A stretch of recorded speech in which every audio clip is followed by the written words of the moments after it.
And this is your regular weekend catch up where we look at Africa as framed in the Western press. With me, as usual, is beginning with ladies, is Aya Fubara Eneli Esquire, host of Rethinking Freedom on 98.5 FM Killeen, and the author of Amazon's bestseller, Kwanzaa, a celebration guide for home and community. Yeah, do get your copy. And welcome, sister. Welcome, welcome. Thank you very much for having me. Greetings. Greetings, greetings. And the gentleman needs no introduction. His book, Manufacturing Hate, how Africa was demonized in the Western press, formed the genesis of this program. And so, Are thank you you. are you going to hold up your book? Please do. I'm traveling. I don't have mine here. Please do. Okay. So, Africa Illuminated, revealing the continent's remarkable facts. That's myself, my humble self name there. And yeah, hopefully that will be. And obviously, the message here is we encourage more of our people to write. Yes, yes. You know, the information that you know, what is the use if you're just keeping it for yourself? Doesn't make sense. Yes, right? Yes, yes. Okay. So welcome everyone. Welcome everyone. And yes, let's begin. News from where you are at, please. Let's start with the sister. Oh, what is happening in my neck of the woods? It's really more of the same, of course. This is nationwide. The quote unquote Epstein files dropped, but didn't really drop because it was heavily redacted. Like reams of black black pages, and then a picture of Diana Ross, whom I happen to really love her music. Picture of her with Michael Jackson and Bill Clinton with her children. But what they did was they blacked out the faces of the children and put it in the Epstein files so that it looks like somehow they were involved in this. It was a picture taken at the White House at a totally different event with her own children. So the subterfuge and the lies and the redactions and all of that. And in the meantime, they're throwing all of these other things up in the air to keep us unfocused is really interesting. So we're definitely seeing that here in where I live. The other thing is our state had approved for public money to be used as vouchers for students to go to private schools. But there is a particular time when when that money gets released. And what some of the schools have done is the deadlines to apply to their schools is before the voucher money. So in other words, the people who are probably going to apply and get in are the ones who already had resources. Then they would get the money when the money is released from the state. But the poor people who stupidly, and I will use that word, stupidly voted for this voucher program, thinking that this would be a way to step their children up, are probably still going to be closed out, and for a lot of different reasons, but just a few things happening in our area. Okay. And all right, so the good thing with in terms of the Epstein files, and I like that sister opened with that, is that there's just too many out there that sooner or later unredacted stuff is going to be sold to some sleazy publication and it will come out, you know. So I'm confident about that. Okay. You know, in this country, money, it talks a lot, right? Yes, it does. And then to me, locally, what is of great concern is how Trinidad is being used as a beachhead by the United States to undermine and eventually perhaps invade Venezuela. I'm just hoping that, because obviously this is Marco Rubio's war. Yeah. I don't think Trump particularly has a big appetite for it. I think he is much more keen in getting the Nobel himself next year. And I think he realizes that the Venezuela war, that is something that will not end overnight. and would still probably be continuing next year, is probably not good for his, so his selfishness and ego may at the end, I hope, prevail, but anything is possible when you have a reckless collection of people with so much power. So and for those who are not paying attention, the speech by the Prime Minister of yes, Trinidad that's exactly what I was talking about. Was quite jarring. So are they basically signaling that they're going to exit CARICOM?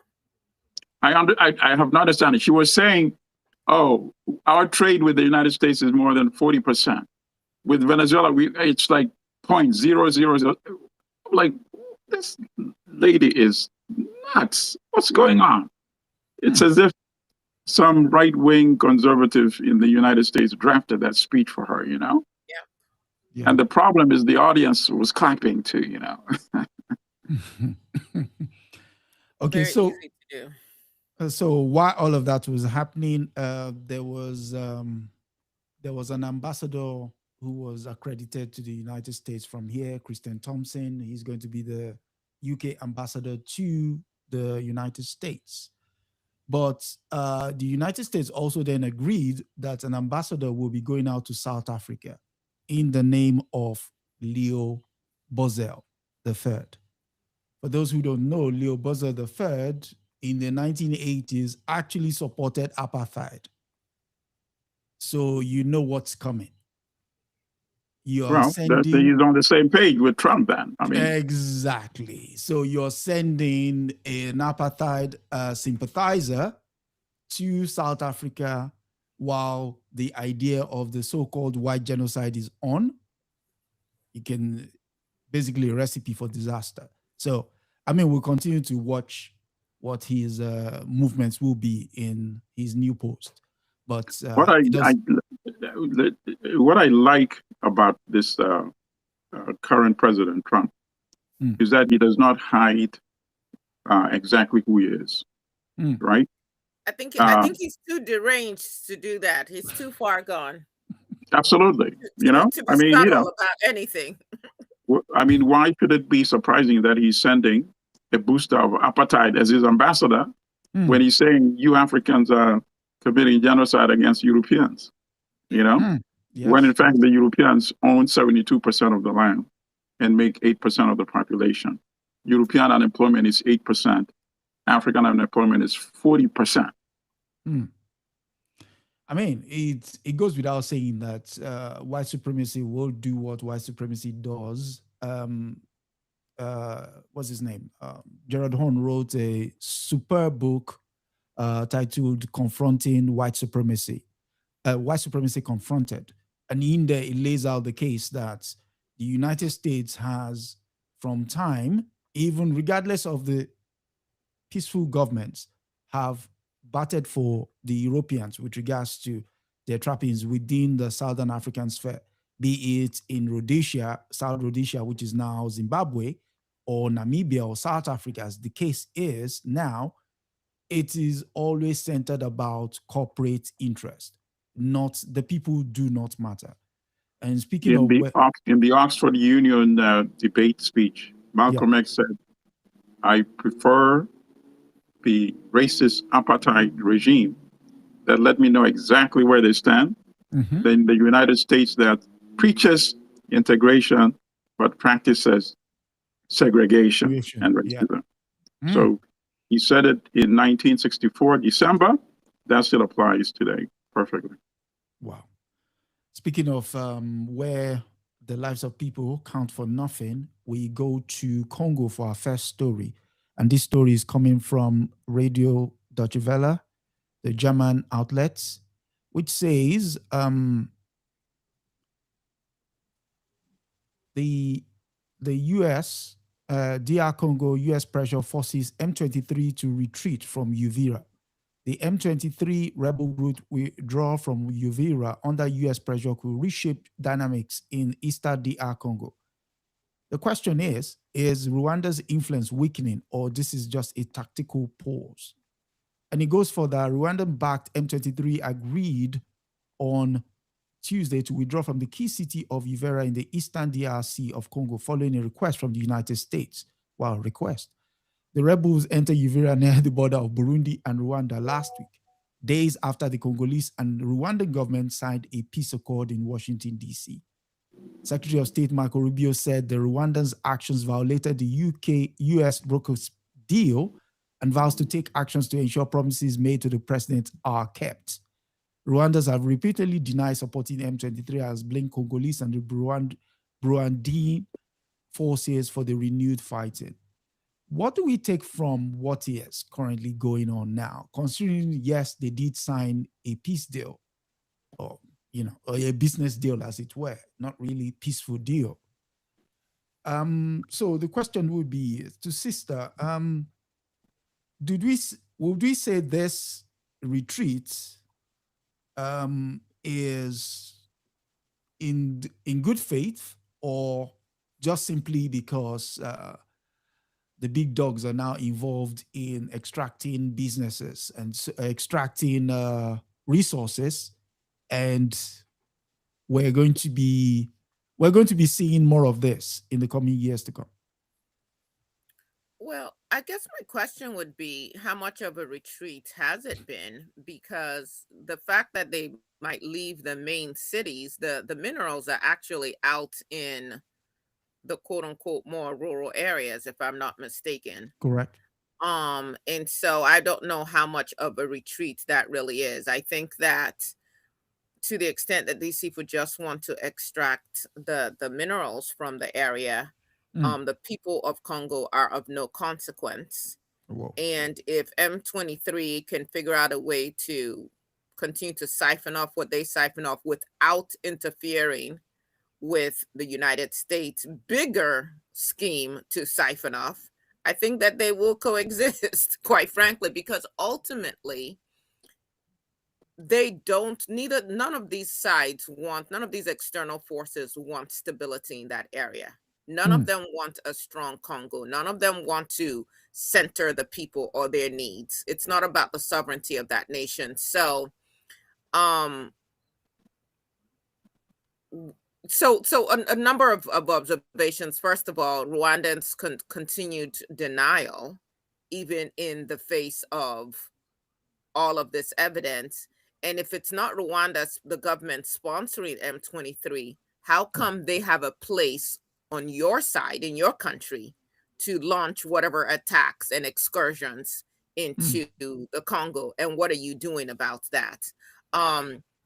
So that would be one of the things that I would say. But what is completely unfortunate as I look at the whole situation is that we continue to rely on outside groups, external forces who do not have the best interest of the people to determine what happens.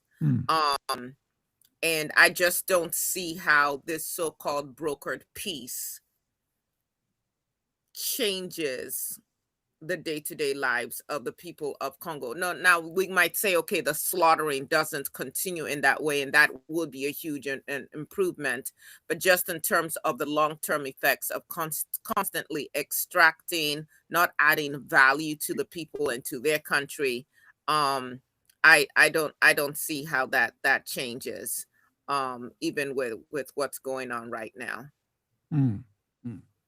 Comrade, what's your take? All right. So I think if it was not last week's episode, maybe the week before, I pretty much repeat what I said. I said if Congo is savvy, Congo should use the period in which this so-called deal is in existence to leverage that to build up their own armed forces. And if I'm in Congo's place, I would do exactly what has so far transpired. You've already sold out, so you may as well take advantage of your selling out, right? So I would say, we have a deal with you for the minerals. Yeah. But look what Kagame is still doing. They're captured this city. They're causing violence. You're generating, 700,000 new refugees. How could you extract these minerals in light of this humanitarian catastrophe. And then, of course, the US would say, you're right. And they would pick up the phone and remind Kagame that, listen, we do have drones, you know. So tell M23 to withdraw. And that's the kind of request that they made. You know, when they said the request was that if you don't oblige, then of course we will speak with drones. And that's what Rubio was saying when he said, take action. You don't take action with words, right? Mm-hmm. Yeah. And they're not going to deploy men or boots on the ground. So then the only other alternative is drones. They won't hit Kagame, but they will hit M23 deployed in Rwanda. Okay. And they can always, you know, say this is an occupying army. They have UN authorization. And it was clear when the US ambassador to the UN, not even mincing words, last week, and people should go and listen to that, said Rwanda is in control of M23. Rwanda has set up other organizations within Eastern Congo that is directly controlled by Rwanda. Yeah. And we will take action against any spoilers of this agreement. And the Rwanda ambassador sitting right there could not say a word. How are you going to go toe-to-toe with the US when you're also dependent on the US? So that is what's transpiring. Now, the obvious question is this. If you can ask them to get out of Uvira, and they did, why don't you ask them to get out of the entire country now? Exactly, and that's my point. Why not out of the entire country? And then here's the other thing. I mean, because we're talking about a larger system here. Where is, if let's say that based on all the information we have, it's Rwanda behind M23. Where are they getting their resources from? Who are they getting arms from? So there's so many entities that are involved with this that if we're really serious, you could cut it off at the source. True. Someone is selling these arms to them that allow them to go and do the things that they're doing in Congo. But we really don't want to resolve the issue. No, they don't. You're right. That goes back to what you said earlier, sister. You said they don't want Congo to be strong. And that's precisely why they're not asking them to withdraw completely, because they want to have pressure that they can leverage on Congo as well. Yes, there you go. Right. So yes, Kagame. Congo is in that proverbial between a rock and a hard place. Absolutely, 100%.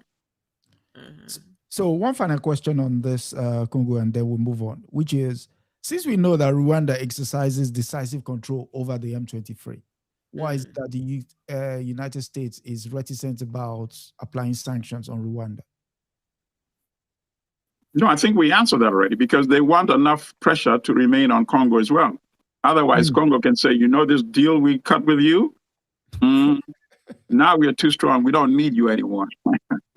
We don't. Yes, our problem has been eliminated. Exactly. We don't need you anymore. So they want enough squeeze, but they want Congo to continue breathing enough for them to get the minerals they want.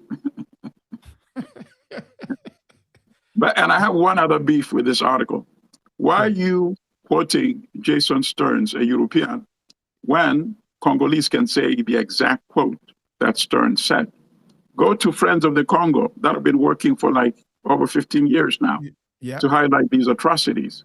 You know, you're running to a European American at NYU. Well, I mean, because it helps to buttress the point that, or reinforce the idea that stability comes from the West. That Africans are incapable of resolving their own issues, that we lack sovereign power over systems, and that violence persists in Africa because they're incapable of peace.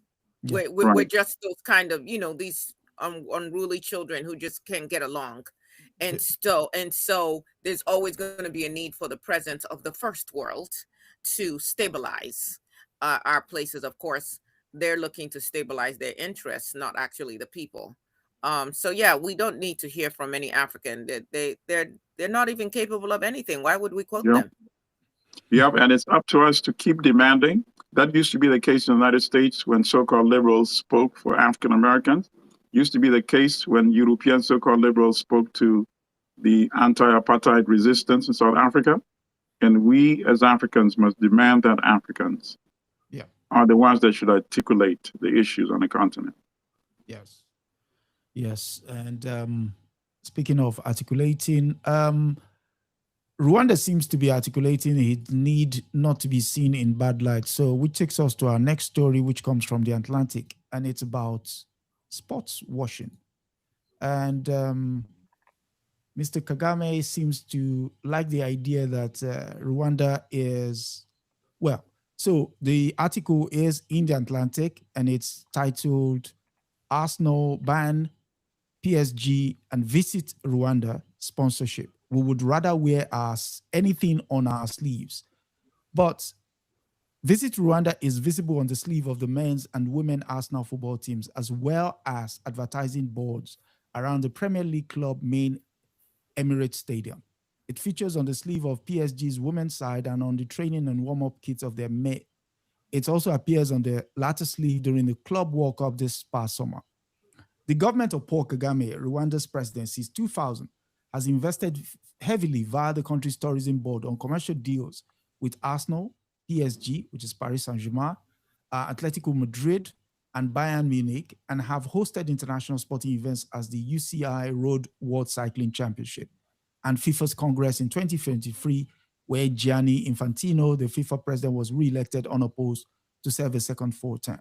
So I suppose the question is, why the need for Rwanda to do this with regards to laundering its image? If the image I would do the exact thing. I would do the same thing if I were in his shoes. Okay. He's a clever man. He's very capable, and he knows the importance of propaganda. How could this sports-loving man be behind any genocidal campaign? How can he be issuing orders to eliminate, exterminate unarmed people when he loves sports so much? So that makes a lot of sense to me, actually.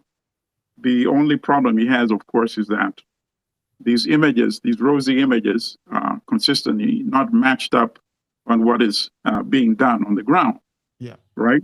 Yeah. And that's the problem he's facing. But in terms of this campaign, I think the article says he pays up to 10 billion pounds, I think. Yeah, 10 million a year. But then we are told that the revenue from tourism exceeds $600 million. So it's like peanuts for him. It's worth it. Yeah. It's a very smart propaganda. But I like the fact that the article says that other groups that support these sports teams are also coming up with the counter propaganda now, which is exactly what needs to be done. They're countering it.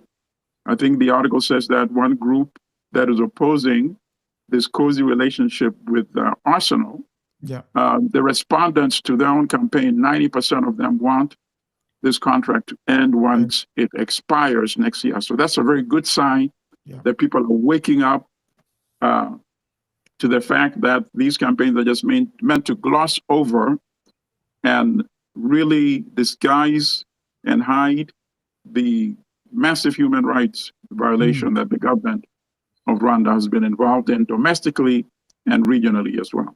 Yeah. Sister? Well, I think it's a really smart move on his part, as you said, Comrade Milton, because it's worked for the UAE, hasn't it? Exactly. It's worked for Saudi Arabia. It's worked for Dubai. I mean, yeah. What do we call it? I'm trying to remember the legal term. Laundering. It's a great way of laundering money and making yourself look altogether nice and clean and shiny in that way. And perhaps having all of these connections or sponsorships, if you will, also gets to the issue of, hey, Western countries, don't come after us because there is goodwill out there towards us, if you will. Yeah. And so to the extent that these different sports entities or groups have not divorced themselves from the UAE, where they get money thrown at them, I actually think it's funny and hypocritical that now they have some moral sense when it comes to Rwanda, but I'm glad that they do. I'll take it. Yeah. Having said that, I'm going to come back to the issue of African nations, and we just talked about Trinidad and Tobago, looking at things from just the lens of my little nation and what I'm trying to accomplish, and not caring if they Right. accomplish it by harming other African Mhm. people. Yeah. Yeah. And that is an issue when we talk about Pan-Africanism. At what point do we start looking at ourselves as a whole and understanding that we Right. really only win when we're unified? And Yeah. Sister, so, sister, yes, please. actually, it's Yes. not even just winning now. Now it's about our survival. You see? Yeah, it is survival. Go on. It is definitely about survival. I agree with you. And so these companies that are just capitalists themselves, so whoever gives us money, we don't really none of this information is new. So now that they're saying, oh, now we're going to review for next year or whatever, you had the same, or should have had the same Mhm. information when you got into bed with them in the first place. What's interesting is also when we talk about the lack of education or the lack of information on the continent itself, and just with the African diaspora, is hearing the Rwandans, according to this article anyway, and I can totally see it, so proud to see their country represented, and look at us, Mhm. and we are the new rising giant of Africa, if you will. Yeah. Even though they understand that so much of what Rwanda is doing is harmful to Mhm. Congo, and they see the effects of the refugee crisis as Correct. well. Yeah. But Yeah. just not being able to, besides these arbitrary lines that were drawn, these boundaries, you probably have cousins on the other side of this if you trace far enough, Yeah. Yeah. but just Okay.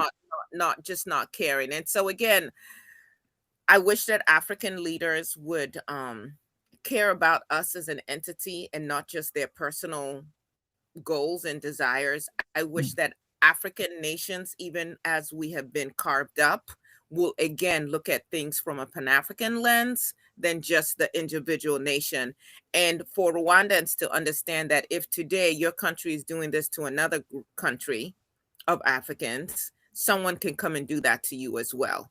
And we need to be looking at the broader ethical question about what Rwanda is doing and why they're doing this. And then even even if it's just 10 million that he's spending, 10 million is a lot of money. I know that there are good things that they're showing in the Rwandan bigger cities, Yeah. but by and large, in the rural areas of Rwanda, they are still largely underdeveloped. Correct. And so could this money not be used to actually uplift the people? But we actually do not want to uplift the people. We don't want them educated and informed, because an educated and informed people are harder to manipulate and to use. All right. So you said something very important here, that they are proud of whatever they see as achievement, and that is being conveyed mostly in the digital space on social media and all that, right? Yeah. Mhm. They know that it's causing a massive humanitarian disaster. Hundreds of thousands of people displaced, thousands or even tens of thousands of people killed. But so long as your universe or your reality is that digital space, it just shows that paradox and contradiction in a very interesting way. Yeah. I imagine before this era of digital space, digital universe, there was much more appreciation for that kind of humanitarian disaster, because that's what you would be hearing about. You would feel it, you would see it. It would be discussed on radio, in print, right? Yeah. And that would be the focus of your mind.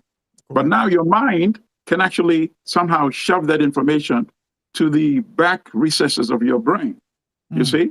And that, I just thought about that as you were speaking. That's one of the remarkable impacts of this digital universe that our brains now live in, Yeah. The perfect dystopian novel would be 1984. Absolutely. Yeah. Yep. George Orwell's 1984. I mean, Trump reenacted a bit of that dystopian reality this week when he A was telling bit, people. just a bit.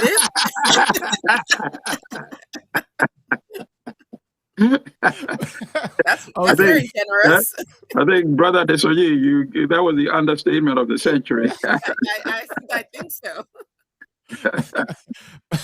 So yeah, I mean, what can we say? I mean, like you said, until we bust that bubble of dystopian existence, we'll continue. Yes. I mean, these guys will continue to think as long as they pay clubs to run around with their badges on their shirts and everything is okay, as opposed to what the real world is experiencing. Speaking, If I may add one more thing, yeah, go on. just thinking about the Roman Empire, thinking about gladiator sports, and then just looking at how sports is being used worldwide.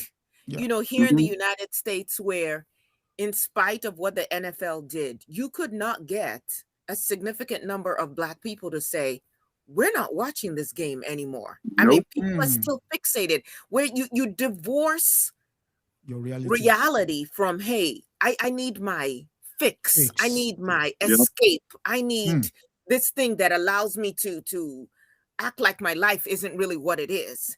And so it's happening on a global stage on now, a global scale. Yeah. One of the things that South Africa hated the most was being banned from the Olympics, right? Yes. Yeah. Said, give us economic sanctions or anything, but please allow us to participate in the Olympics, or the World Cup, And it's really a very effective distraction. You're watching a handful of people run up and down after a ball. I'm reminded of Yukwama's The Healers at this time, his book The Healers, where one of the main characters was basically like, what is the sense of all of this in this competition? But it's really to just keep people occupied and competing and fighting against each other, but not working together. And then look at the amount of time, resources, energy that we throw at being entertained with sports globally, and what we could do with those resources to end suffering for humanity, period. Incredible. Speaking of what we could do with resources, Ghanaian students at UK universities would like some of those resources.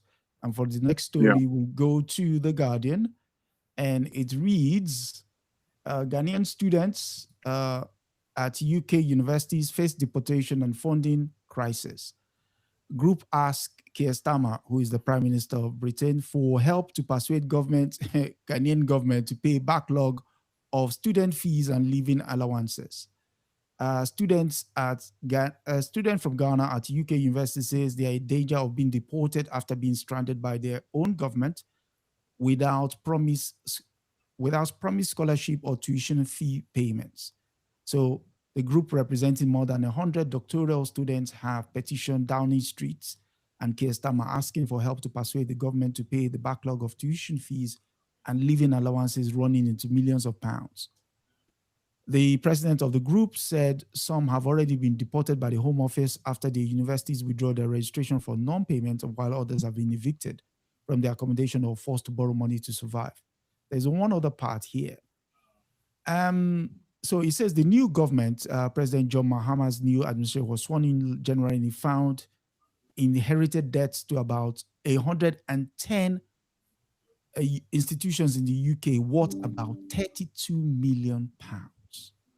So, I mean, we're talking about 32 million pounds. Would that 32 million pounds not be best served to build up Ghanaian universities? Or, I mean, we're just talking about Ghana here.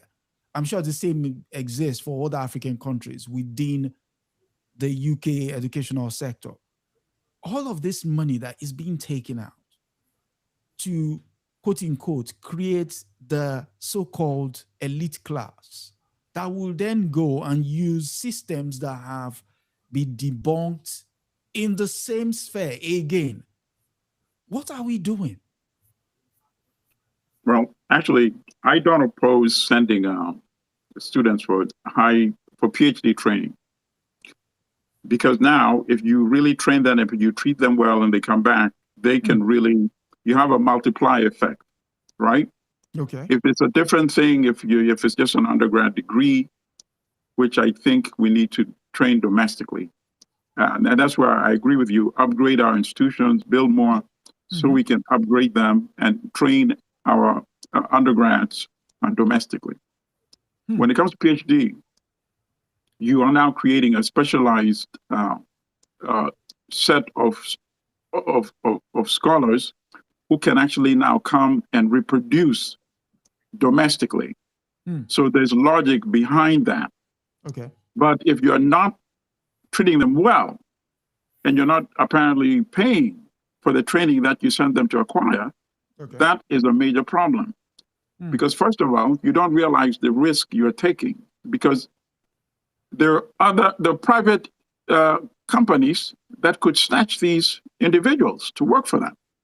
You know, in fact, they should start leveraging themselves, especially the ones who are at the latter stages of their training, saying, you are my home government, you send me here for this training, obviously meaning you want me to come back.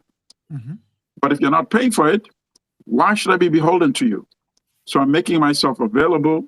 Now let them start competing for you. They're taking for granted that, oh, you know, the British are going to be lenient. How are you going to expel PhD students? You know, well, I guess apparently they had not been doing it, but now they're doing it, right? So if I'm one of those PhDs, I would now leverage by going to private, depending on what your field is, of course, right? Or specialization. I imagine you can go to a corporation and say, listen, if you're willing to cover the cost, the remaining cost of my training, I'm already 80% there, I can come and work with your corporation. Boom.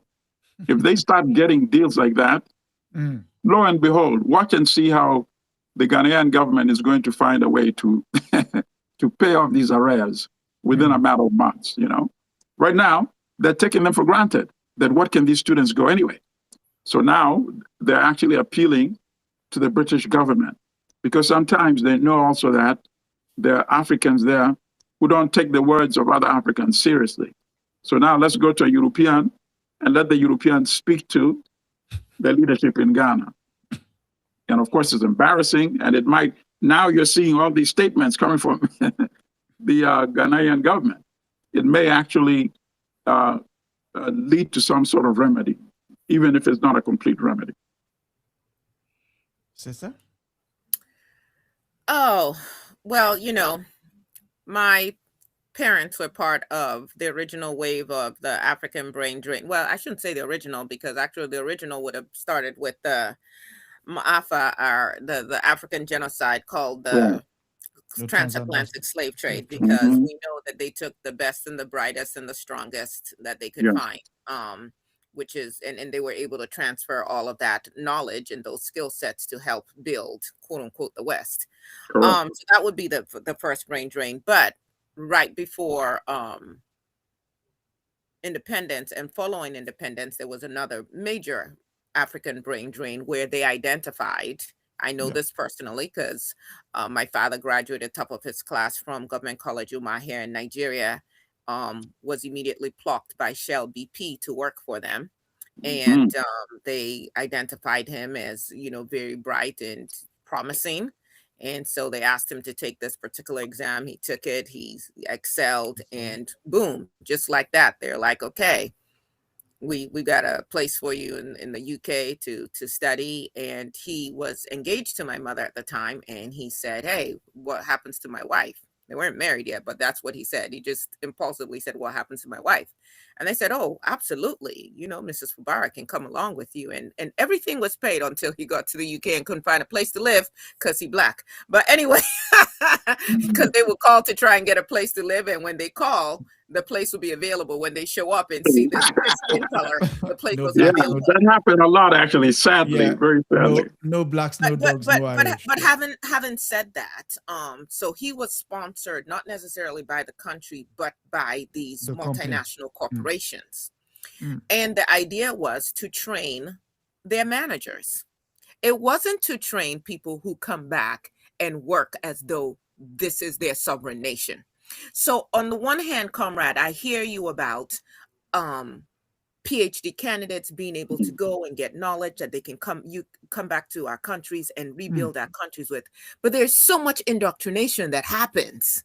Yeah. And I would be interested to see what percentage actually come back. And when they come back, what ideas do they bring with them besides this ingrained sense of inferiority that we're never as good as these people? Now, we see that China did that quite successfully, sending their students abroad to acquire these skill sets. But I don't know what force they used, but it was like, hey, you're coming back and rebuilding our country.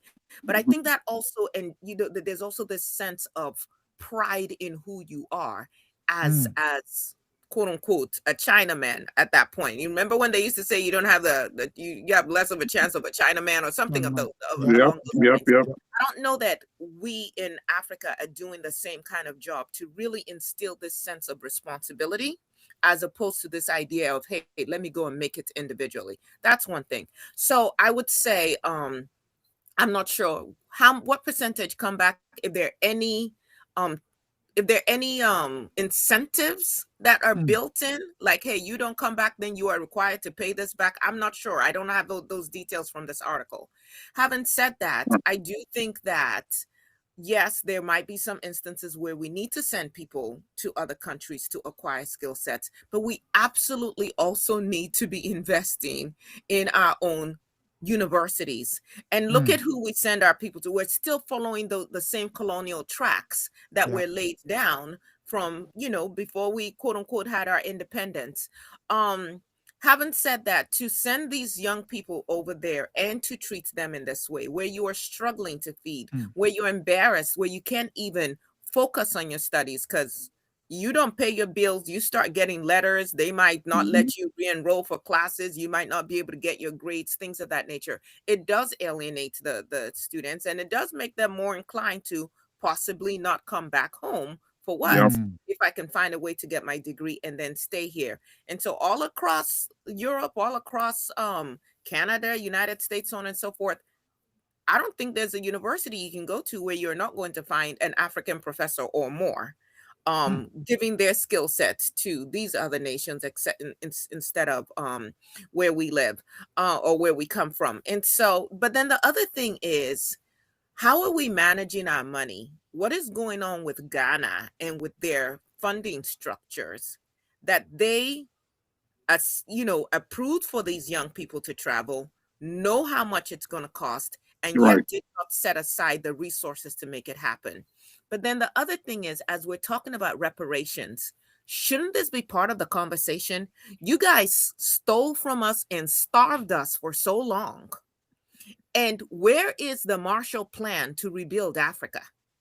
Why think of how much the UK makes from foreign students.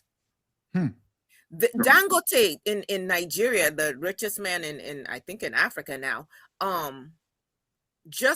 there was just an interview he did where he was talking about one of the ministers in Nigeria who has paid over $5 million for the education of his children in the US and other countries. And he says he's not making that kind of money from his salary. So where is it coming from? So if we even look at the amount of money from Africa that is flowing into the coffers of these Western universities, and remember, we pay a higher rate than domestic students. That is something that Africans as a whole should be concerned about.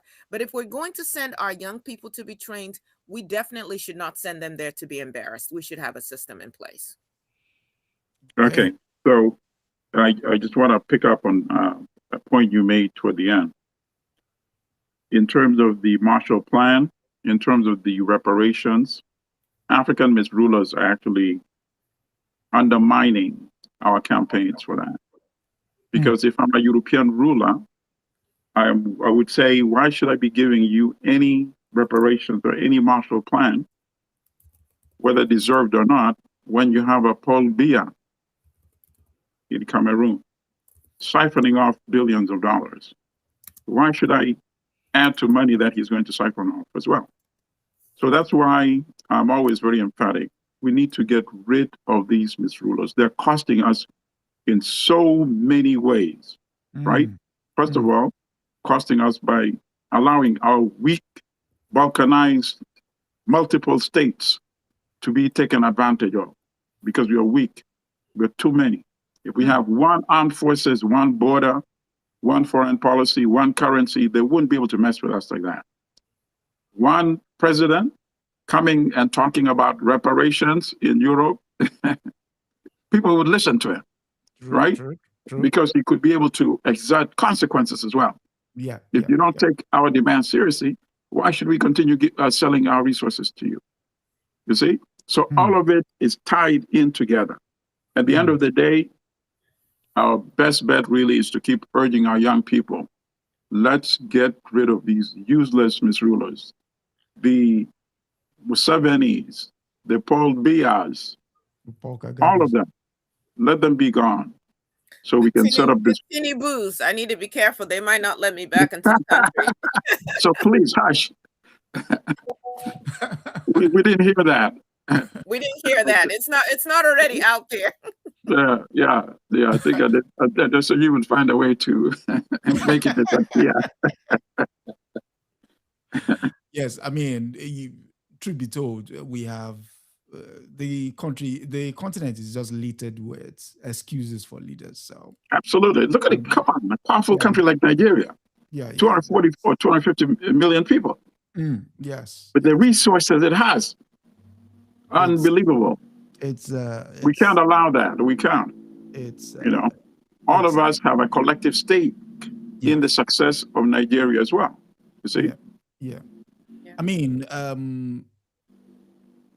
Ayikuyama in his book, Remembering a Dismembered Continent, talked about this idea of funneling money towards this so-called Western education, wherein we had the moment to reset our education, to educate our youths to build Africa up.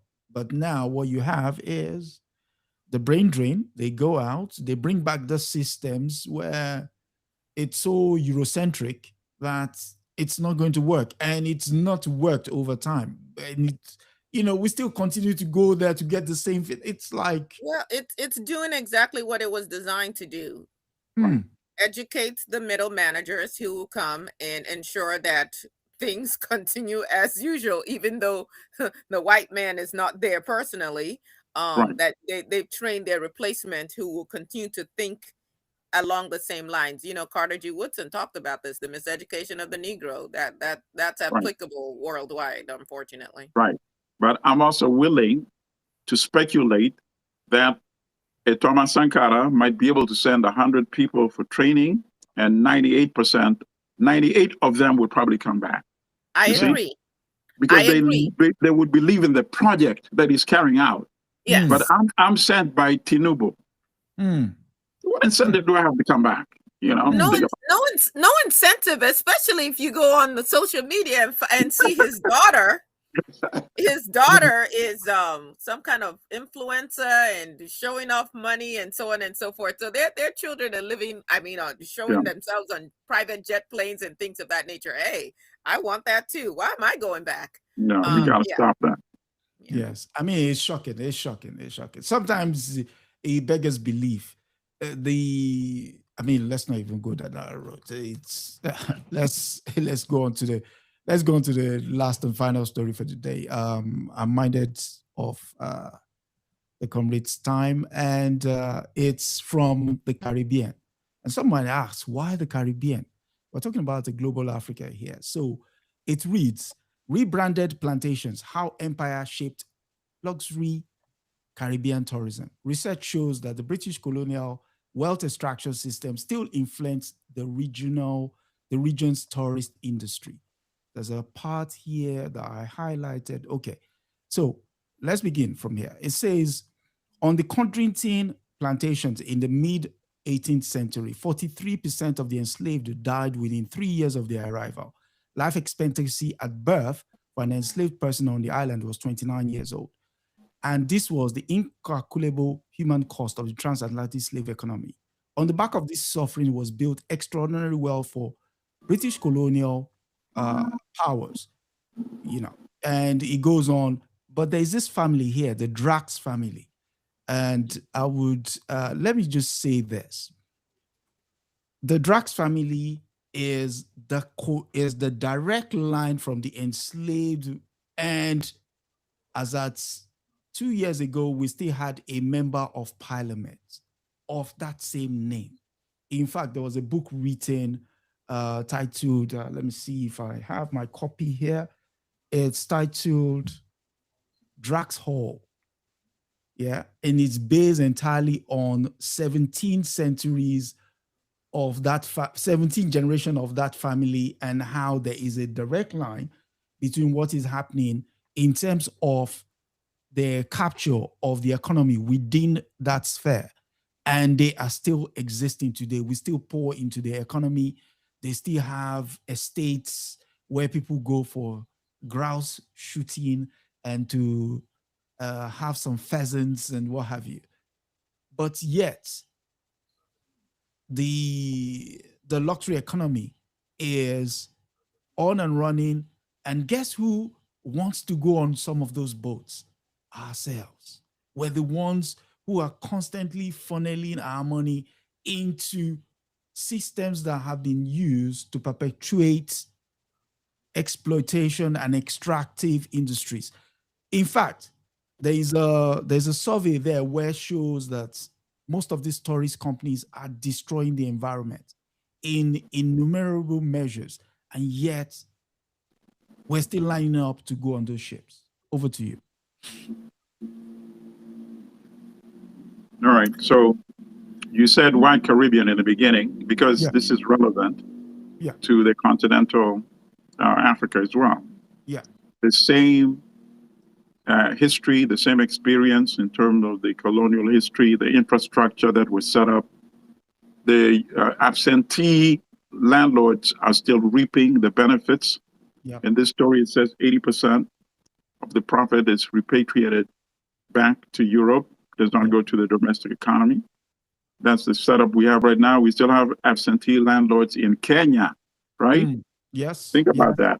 Yes. All those lands that the Kenya Land and Freedom Army had fought for, so-called Mau Mau, the land that they sacrificed their life for, and they never got much of the land back. The land went to the African elite, including the Kenyatta family, and the European absentee landlords that are still residing in Britain. So I like this story. Mainly, I like this story is because it's using that legacy of slavery to show how the infrastructure that was set up during the era is still benefiting those that set it up, including the so-called tourism setup, which inherited that legacy and that infrastructure. And at the end of the day, it goes back to what we've been saying all along in today's show. That is, at the end of the day, it's our fault. Because as the article says, if these governments try to do something about it, the ships would just set anchor in another port, right? Yeah. And they can only do that when you are not speaking as one voice on the same page. Yeah. When you have different policies. But if you have a policy that says whether you went to Barbados, whether you go to Jamaica, whether you go where, these are the rules that you're going to have to adhere by. Unless you have that, then you have no reason to complain to anybody. You will continue to be exploited, Sister? Which again is why it's so concerning to me that Trinidad and Tobago is so focused on what they need as their own little small island nation, and not, hey, we are stronger together and we need to join forces with the entire Caribbean Correct. the entire Caribbean nations to fight, the United States, the bully. And so reading this article, rebranded plantations, how do these things happen? So similarly to what Comrade Allimadi said, nothing changed after quote unquote independence in terms of the structures that are in place and what they're designed to do. Yeah. We just put a different label on it, whether we now call it neocolonialism or whether we call it aid or IMF loans or whatever, but the system is the same. I think the reason it continues to work, though, is again how miseducated we are and how Yeah, disconnected we are from one another. So when you correct. see those ads for cruises and so on and so forth, and I've been on a cruise with my family, you are not seeing the information about how much waste it produces. And you think, oh, I'm going to Jamaica, I'm going to see my cousins, and I'm actually helping to build the Jamaican economy. That's really what a lot of people think. Yeah. Right. But you don't understand because we haven't studied it. And of course, they're not going to put that information out that, according to this article, and we know there's other information out there that buttresses these points, the countries are actually making very little. Now, what is very clear to me is that, particularly when they have these all-inclusive resorts or where they have members-only beaches, I'm like, wait a second. How did you come to own this? And how is it that the people of that land no longer have access to their own paradise because you've colonized it? So even when you talk about Epstein Island, or Tony Robbins, for instance, has an island in Fiji, and all of these things, it's like, how does that even happen? And who has been displaced for that to take place? But if we don't have these conversations, if we're not conscious about the decisions we're making, it's similar to turning on the TV or buying a ticket to go see a sports team. You're just focused on your enjoyment, your entertainment, and not seeing how the individual decisions we make impact everything else. Right. And that we are participating in our own oppression by not thinking through to see. And, you know, Kwanzaa is right around the corner when we talk about Kujichagulia, self-determination, or where we talk about cooperative economics. How are we ensuring that the resources we have are going to us and to help rebuild us, as opposed to continuing to shore up empire? And so I'm glad you brought up this article, because actually right now I have a couple of friends who are on cruises. This is a very popular time for people to be on cruises. But where are you going? What demands are you making? And yes, again, if the Caribbean nations will come together and say, hey, you can't play us against each other. This is the percentage, or this is the fee, whatever port, wherever. And then the article goes into how much of these nations, how much of their resources are even going into maintaining these ports. Yes. And then think about the energy cost. So it's like Nigeria. You go to certain places and those high scale, hotels have electricity 24/7, and you don't even have to drive down. You walk down the street 5 minutes, and there are people living in absolute squalor and darkness. And so these are all things that we all should be paying attention to. We can point to what governments can do, but we really need to be paying attention to what we can do as individuals as well. All right. So this is not directly related to the article, but this is something that happened to a good friend of mine many years ago. She's a teacher in New York, and she had not been back to her homeland, Jamaica, for many years. She grew up here in the United States. Okay. So now she's a teacher. She has some resources. She's going back to the homeland for vacation. So from the plane to get to the bus that's taking her to the hotel, somebody asked help her with her luggage. And then halfway before they got to the bus, he stopped. He put the luggage down and he put out his hand for the tip. She tipped him. And then a second person then carried the same luggage all the way to the bus. And then when he got there, he put out his hand too. So she tipped him as well. She gets to the hotel.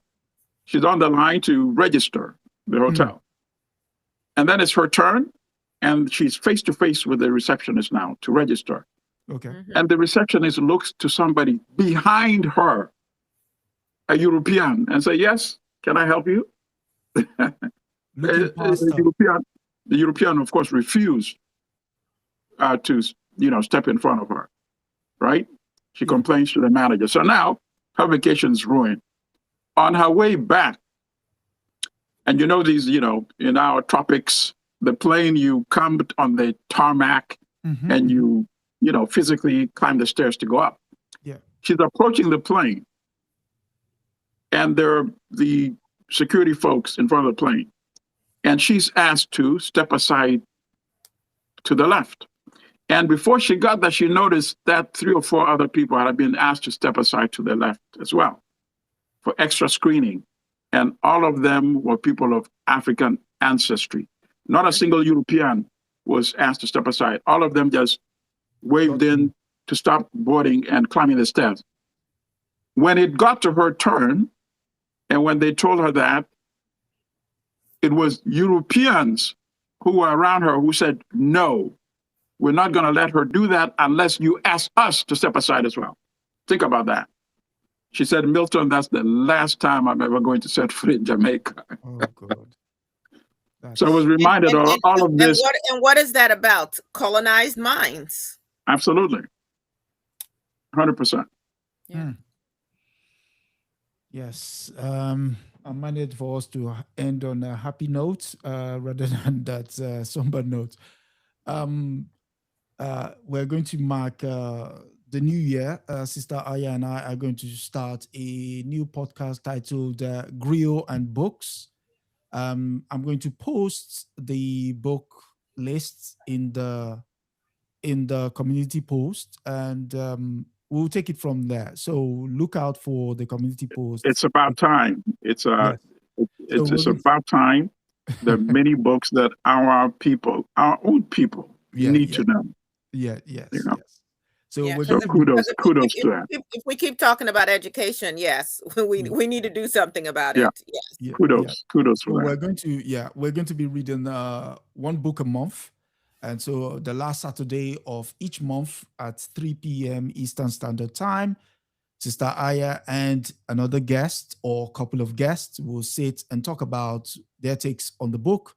And then we'll, do work on our minds. To quote the great ancestor, it's time to decolonize the mind. Excellent. Yes. So our host, Adesoji, is a very humble individual. He gets total credit for this idea, always thinking how to problem solve and putting more work on my table. But listen, I embrace it wholeheartedly because I truly believe you're either part of the solution or you're part of the problem. And all of us, we are at war. All of us need to be part of the solution. Of course, Comrade Milton, you know that you're going to be spearheading a couple of those books as well. And we can't wait to do Manufacturing Hate as one of the books that we study together. But this is just really the work that we must do at this time and bring more young people along as well. Because other people are setting up their think tanks. They are setting up their platforms to indoctrinate and radicalize people. We definitely have been infected with this sense of inferiority and self-hatred, and we must do our part to try and address all of that. So Adesoji, thank you so much for your leadership. Right, very well put. And to answer a quick question, yes, there will be Q&A in whilst we talk about the book. So we're going to be picking up questions as we go along in the course of what's it called? Yes, I'm really excited about the guests that are coming in. So it's new faces, people with certain expertise and so on and so forth. So hopefully everyone is excited to. The first book is the first Colonial Black Africa. Colonial Black Africa by Chikate Diop. Yeah. So you will get the entire list in there so that you can buy. We encourage you to buy from Black authors, Black bookshops, bookstores. Yes. Bookstores. If you cannot do that, then use our link from Amazon. It helps the channel as well. So, and that said, we've come to the end of this week's episode. We will be around next week. So whilst you enjoy your Christmas, you can still have us. And yes, so comrade, thank you. Koheri aluta continua. Sister? We fight on. Yes. Good night and God bless.